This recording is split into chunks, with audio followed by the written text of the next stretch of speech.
Hi guys, so kita kembali lagi dalam episod Unpack Pokemon TCG, okay?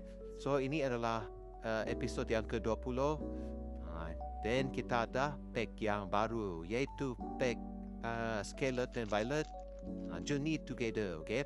So yang ini saya dapat satu pack saja, saya nak cuba-cuba saja pack ini. Dia datang dengan dalam pack yang dekat belakang tu binder, okay? Dia binder yang kecil sajalah. So saya dapat satu, tengok, harap ada manis-manis. Jom kita tengok, okay? So code card kat tepi, satu card ke depan. Kita tengok energy, fighting energy, okay? So kita mulakan dengan card yang pertama. Kita dapat Hope Rocky D, okay? Di atas tu saya dah letak dia punya nilai card tu. Card yang kedua Enkling.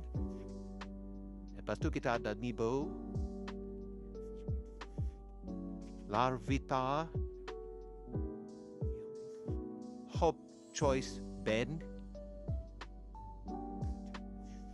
Kita ada Articuno, ini baguslah, tapi kalau ada full up dia lagi bagus, okay?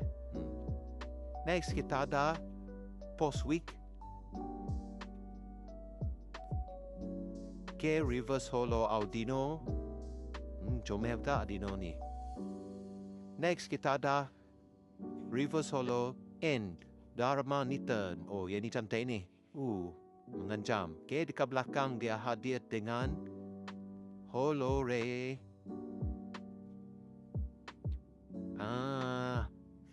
Meta Grossa Haja. Okay.